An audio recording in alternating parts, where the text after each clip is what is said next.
السلام علیکم ورحمۃ اللہ وبرکاتہ۔ ہیلو ویورز، امید کرتا ہوں آپ سب خیریت سے ہوں گے۔ تو چلیے بڑھتے ہیں آج کی کہانی کی طرف۔ داستان امیر حمزہ، ایپیسوڈ 31۔ قید خانے سے باہر نکل کر سب نے خدا کا شکر ادا کیا۔ پھر امیر حمزہ نے زہرہ سے کہا، تمہارے شوہر کو پتہ چلے گا کہ تم نے ہم لوگوں کو آزاد کرا دیا ہے تو وہ سخت ناراض ہوگا، ایسا نہ ہو کہ تمہیں نقصان پہنچے۔ یہ سن کر زہرہ ہنسی اور کہنے لگی، آپ اس کی فکر نہ کیجیے، میں سب ٹھیک کر لوں گی۔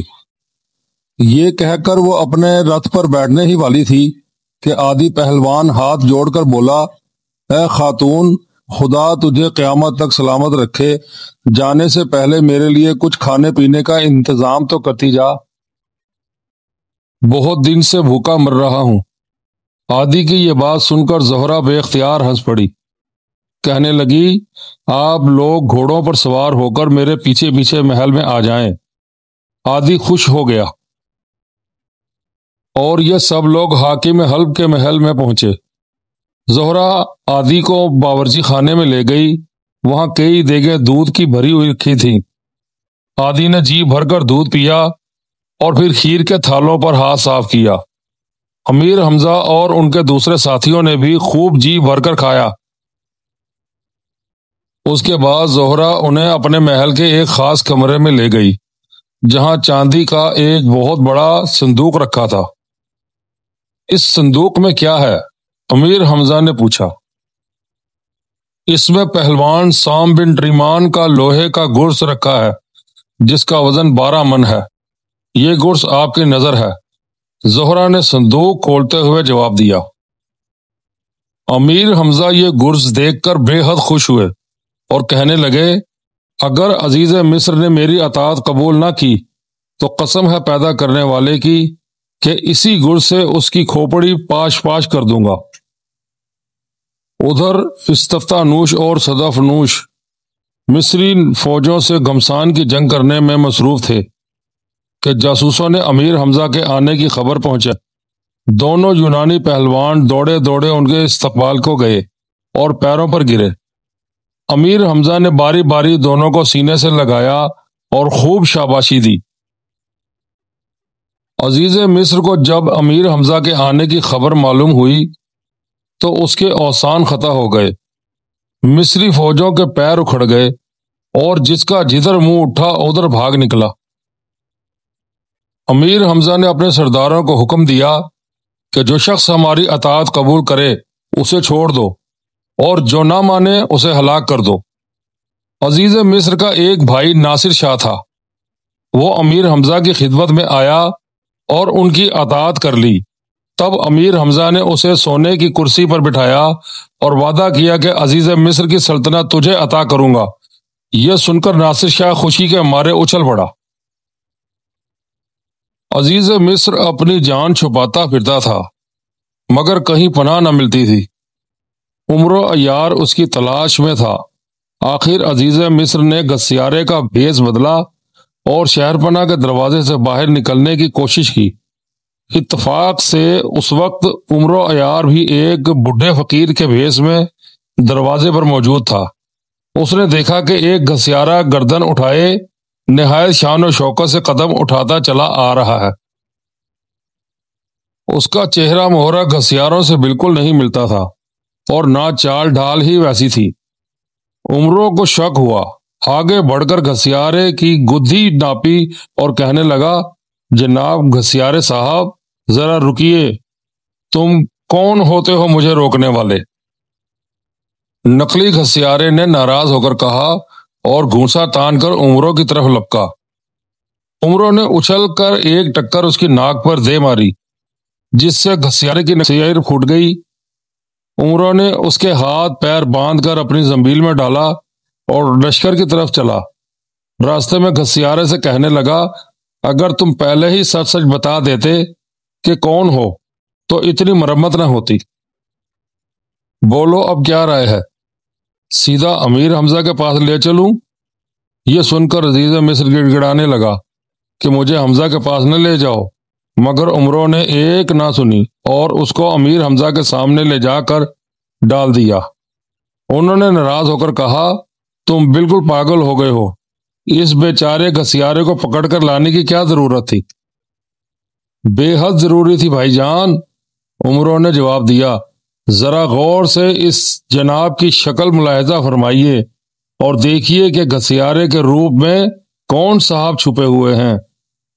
اب جو امیر حمزہ، لندھور اور عادی پہلوان نے اسے غور سے دیکھا تو عزیز مصر کا چہرہ دکھائی دیا۔ عادی نے اسی وقت اس کا ٹیٹوا دبا دیا اور کہنے لگا، اچھا ہم سے یہ چلاکیاں؟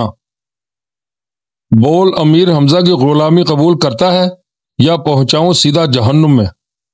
امیر حمزہ نے عادی کو ڈانٹا، یہ کیا بےہودگی ہے، قیدی کو یوں تنگ نہیں کیا کرتے، چھوڑ دو اسے۔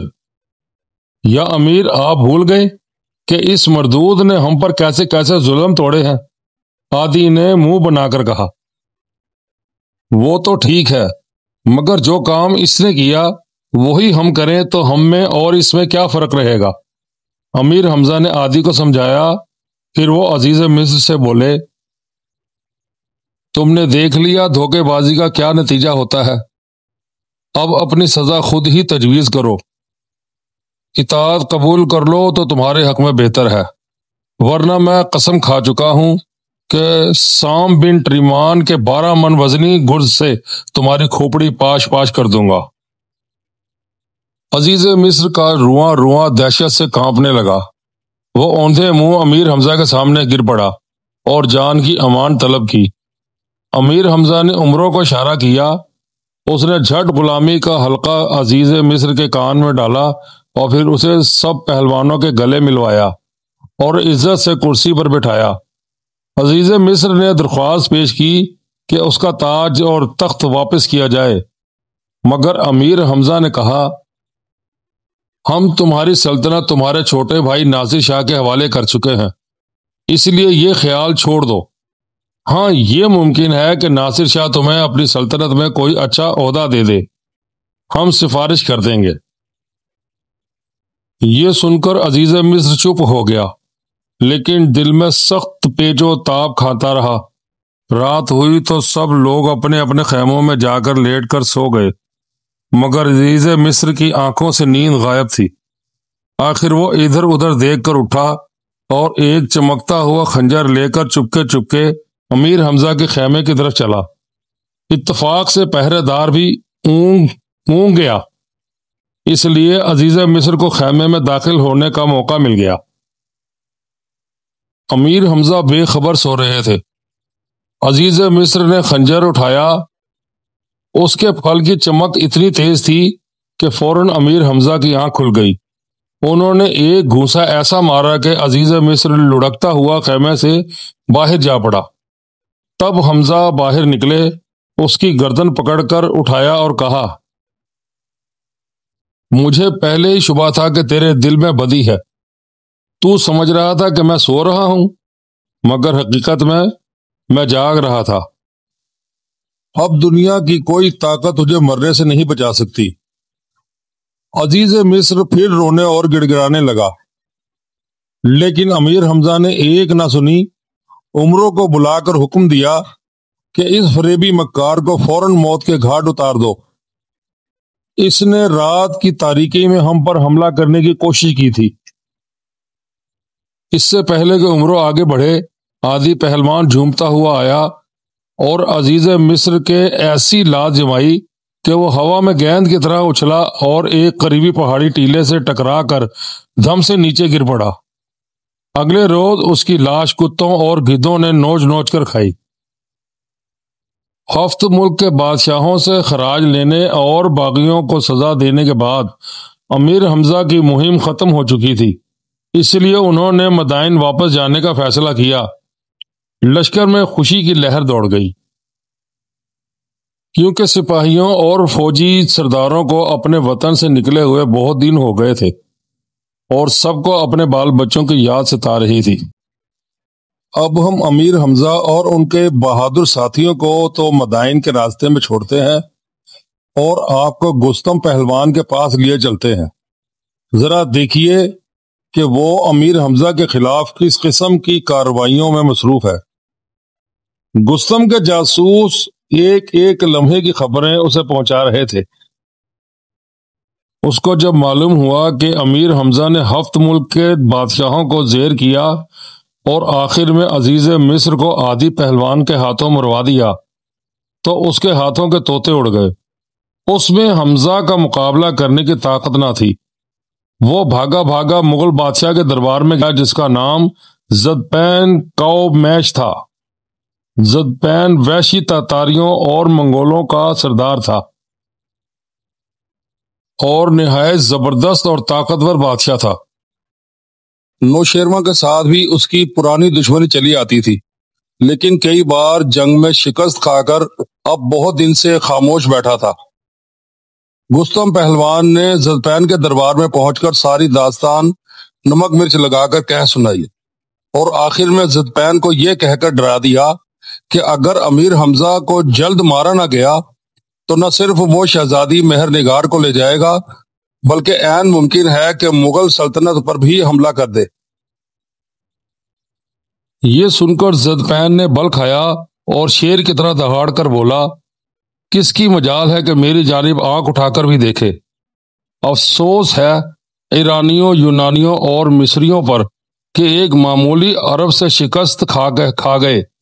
امیر حمزہ جب مجھ سے پنجہ ملائے گا تب اسے حقیقت معلوم ہوگی، مگر سوال تو یہ ہے کہ امیر حمزہ کو مار کر مجھے کیا ملے گا؟ حضور، سچ بات تو یہ ہے کہ شہزادی مہر نگار کے لیے روئے زمین پر آپ سے بہتر کوئی اور شخص نہیں ہے۔ گستم نے مسکرا کر کہا، اگر آپ کو نوشیروان نے اپنی دامادی میں قبول کر لیا تو سمجھیے کہ 5 انگلیاں گھی میں اور سر کڑاہی میں ہے۔ منگول سلطنت کے ساتھ ساتھ آپ ایک روز ایرانی سلطنت کے مالک بھی بن جائیں گے۔ اس وقت مصلحت یہی ہے کہ نوشیروان کا دل مٹھی میں لینے کی کوشش کی جائے۔ گستم نے چکنی چپڑی باتیں کر کے زدپین کو ایسا شیشے میں اتارا کہ وہ اسی کا کلمہ پڑھنے لگا۔ گستم نے اسے اس بات پر بھی راضی کر لیا کہ وہ خود نوشیروان کے پاس جائے۔ چنانچہ زدپین نے نہایت آن بان سے مدائن کی جانب کوچ کیا۔ تاتاری اور منگول اتنے سنگدل تھے اور وحشی تھے کہ جس جگہ ان کا لشکر رکتا وہ جگہ اجاڑ اور ویران ہو جاتی۔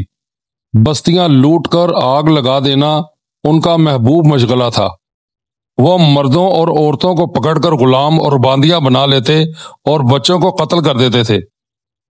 گستم نے نوشیروان کو اطلاع دے دی تھی کہ میں نے بڑی مشکل سے زدپین کو قابو میں کیا ہے اور اب وہ آپ کی ملاقات کے لیے آ رہا ہے، اس کا نہایت شان سے استقبال کیا جائے۔ نوشیروان یہ اطلاع پا کر گھبرایا اور بزرگ جمہر سے کہنے لگا، یہ گستم پہلوان بھی انتہائی بے وقوف اور نالائق شخص ہے، بھلا اسے زدپین کے پاس جانے اور اسے یہاں آنے کی دعوت دینے کی کیا ضرورت تھی؟ اب حال یہ ہوگا کہ اس کے لشکری بے شمار بستیوں اور آبادیوں کو ویران کر دیں گے۔ بزرگ جمہر کے جواب دینے سے پہلے ہی بختک بول اٹھا، حضور، سچ تو یہ ہے کہ گستم نے بڑی عقل مندی کا ثبوت دیا ہے۔ آپ کو معلوم ہے کہ حمزہ عظیم لاؤ لشکر کے ساتھ مدائن واپس آ رہا ہے۔ اب اس کی طاقت اس قدر بڑھ چکی ہے کہ کسی وقت بھی آپ کی سلطنت کے لیے خطرہ بن سکتا ہے۔ اس کا علاج یہی ہے کہ حمزہ کو کسی زبردست قوت سے بھڑا دیا جائے۔ اس لیے گستم کی نظر زدپین پر پڑی ہے۔ زدپین اگرچہ ہمارا دشمن ہے مگر اس موقع پر اسے دوست بنا لینا ضروری ہے، اور فرض کیجئے امیر حمزہ نے زدپین کو ہلاک کر دیا تو اب بھی ہمارا فائدہ ہے۔ اس طرح ہمیشہ کے لیے زدپین سے نجات مل جائے گی۔ بختک کی یہ تقریر سن کر نوشیروان خوش ہوا اور کہنے لگا، بے شک تو ٹھیک کہتا ہے، ہم نے ان باتوں پر دھیان نہ دیا تھا۔ ہم حکم دیتے ہیں کہ زدپین کا ایسا شاندار استقبال کیا جائے کہ لوگ ہمیشہ اسے یاد رکھیں۔ اس کے لشکر کو عراق کے ہرے بھرے جنگل میں اتارا جائے۔ اگلے روز نوشیروان اپنے امیروں، وزیروں، پہلوانوں اور سرداروں کے ساتھ زدپین کے استقبال کو روانہ ہوا۔ زدپین کو یہ خبر ملی تو وہ شہر مدائن سے کچھ دور ہی رک گیا اور نوشیروان کا انتظار کرنے لگا۔ بہت دیر بعد گرد و غبار کا ایک بادل صحرا میں نمودار ہوا اور نقارہ بجنے کی آواز سنائی دی۔ پھر گرد کا یہ بادل چھٹ گیا اور نوشیروان کی فوج کا ایک ہرا دل دستہ دکھائی دیا۔ سب سے آگے ایک سیاہ فام اور گرانڈیل حبشی شیر کی کھال پہنے اور جھنڈا اٹھائے چلا آ رہا تھا۔ زدپین نے گستن سے پوچھا، یہ حبشی جو جھنڈا تھامے ہوئے ہے کون ہے؟ یہ نوشیروان کا خاص غلام باجا جلال ہے، بڑا بہادر اور زور آور جوان ہے۔ اس نے کئی مرتبہ اپنے آقا کی شکار میں جان بچائی ہے۔ باجا جلال کے پیچھے بے شمار فوجی سرداروں اور شہزادوں کی سواریاں تھیں اور ہر ایک کے ساتھ گھوڑوں اور ہاتھیوں پر سوار فوجی دستے تھے۔ آخر میں ایک ایسی آواز سنائی دی جیسے صحرا میں بہت سے شیر دہاڑ رہے ہیں۔ زدپین نے حیرت زدہ ہو کر کہا، معلوم ہوتا ہے نوشیروان سفر میں اپنے ساتھ شیروں کے پنجرے بھی لے کر چلتا ہے۔ یہ آواز انہی شیروں کی ہے۔ یہ سن کر گستم ہنس کر کہنے لگا، نہیں علی جا، یہ خاص قسم کے نقارے اور بگل ہیں جو بزرگ جمہر نے نوشیروان کے لیے بنوائے ہیں۔ انہی سازوں میں سے شیروں کے دہاڑنے کی آوازیں نکلتی ہیں۔ وہ دیکھیے شہنشاہ نوشیروان کی سواری آتی ہے۔ شہنشاہ نوشیروان سفید رنگ کے ایک اونچے ہاتھی پر سوار تھا اور سونے کی 120 چھتریاں اس پر سایہ کیے ہوئے تھیں۔ شہنشاہ کے دائیں بائیں اور پیچھے 700 ہاتھیوں کی قطاریں اور ہر ہاتھی پر سونے کا بنا ہوا کھودا تھا۔ ان ہاتھیوں کے علاوہ کئی ہزار سرخ، سیاہ اور سفید رنگ کے عربی گھوڑے شہنشاہ کے آگے آگے چل رہے تھے اور ان پر بیٹھے ہوئے فوجی جوان یوں نظر آتے تھے جیسے پتھر کے مجسمے ہوں۔ ان کی شاندار وردیاں صحرا کی دھوپ میں جھلمل جھلمل کرتی تھیں اور ان کے ہتھیاروں کی چمک اتنی تیز تھی کہ نگاہ نہ ٹھہرتی تھی۔ چوبداروں کی ایک جماعت بلند آواز سے یہ نعرہ لگاتی ہوئی چلی آ رہی تھی، نگاہ روبرو، با ادب، با ملاحظہ، ہوشیار، شہنشاہ ہفتے کشور نوشیروان کی سواری آتی ہے۔ تب گستم نے زدپین کو اشارے سے بتایا کہ شہنشاہ کے دائیں جانب بزرگ جمہر وزیر اعظم اور بائیں جانب بختک وزیر کی سواری ہے کی سواری ہے۔ 70,000 غلام سنہری وردیاں پہنے بزرگ جمہر کے ساتھ ہیں۔ بادشاہ کی سواری جب نزدیک آئی تو زدپین اپنے گھوڑے سے اترا۔ ادھر نوشیروان نے بھی ہاتھی سے اترنے کا ارادہ کیا، مگر بزرگ جمہر نے اسے روکا اور آہستہ سے کہا، جہاں پناہ، آپ کا سواری سے اترنا مصلحت کے خلاف ہے۔ جب تک زدپین دوڑ کر ہاتھی کے پاؤں کو نہ چومے اس وقت تک نیچے نہ اتریے۔ نوشیروان نے یہ بات مان لی اور ہاتھی پر بیٹھا رہا۔ اتنے میں زدپین سر جھکا کر دوڑتا ہوا آیا اور ہاتھی کے پاؤں کو بوسہ دیا اور اپنا ہاتھ بادشاہ کی جانب بڑھایا۔ تب نوشیروان کے مہابت نے اپنے ہاتھی کو زمین پر بٹھایا۔ نوشیروان نہایت وقار سے اترا اور آگے بڑھ کر زدپین کو گلے سے لگایا، اس کی پیشانی چومی، خلعت عطا کی، پھر منگول لشکر کے دوسرے سرداروں اور پہلوانوں سے ملاقات کی اور ان سب کو بھی نہایت قیمتی خلعتیں عنایت کی۔ اس کے بعد 1000 ستون کا ایک عالی شان خیمہ اور اس خیمے کے اندر 40 ستون کا شاہی خیمہ آنن فانن کھڑا کیا گیا۔ نوشیروان اس شاہی خیمے میں آیا اور تخت جمشیدی پر بیٹھا۔ اطلس و حریر کے پردے، ریشم کے قالین، سونے چاندی کی جھالریں اور تکیوں کے غلاف جن میں موتی جڑے ہوئے تھے ہر طرف نظر آنے لگے۔ ان کی چمک دمک اور آرائش دیکھ کر منگولوں اور تاتاریوں وحشیوں کی آنکھیں کھل گئیں۔ پھر نوشیروان کے حکم سے دسترخوان بچھایا گیا اور 1001 قسم کے لذیذ اور خوشبودار کھانے سجائے گئے۔ تمام برتن سونے اور چاندی کے تھے۔ جب مہمان اور میزبان کھانے سے فارغ ہوئے تو زدپین نے نوشیروان سے کہا، بہت دن ہوئے میں نے کسی کی زبانی ایک عرب نوجوان امیر حمزہ کا ذکر سنا تھا، اب وہ کہاں ہے اور کیا کرتا ہے؟ نوشیروان کی بجائے بختک نے جواب دیا، وہ آج کل مصر میں ہے، اور یقین ہے کہ اب تک عزیز مصر کے ہاتھوں مارا جا چکا ہوگا، اور اگر نہیں مارا گیا تو بچ کر کہاں جائے گا؟ معلوم ہوتا ہے اس کی موت آپ کے ہاتھوں لکھی ہے۔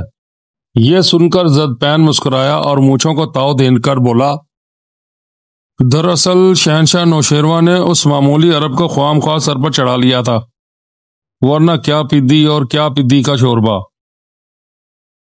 یکا یک گستم پہلوان اپنی جگہ سے اٹھ کر سامنے آیا اور نوشیروان کے تخت کے پائے پر سر رکھ کر کہنے لگا، حضور جان کی امان پاؤں تو کچھ عرض کروں؟ کہو کیا کہنا چاہتے ہو؟ نوشیروان نے کہا، حضور آپ کے بعد زدپین جیسا بادشاہ روئے زمین پر کوئی اور نہیں۔ ہم سب غلاموں اور نمک خواروں کی رائے ہے کہ حمزہ کی بجائے زدپین کی شادی شہزادی مہر نگار سے کی جائے۔ نوشیروان تو یہ سن کر سوچ میں پڑ گیا۔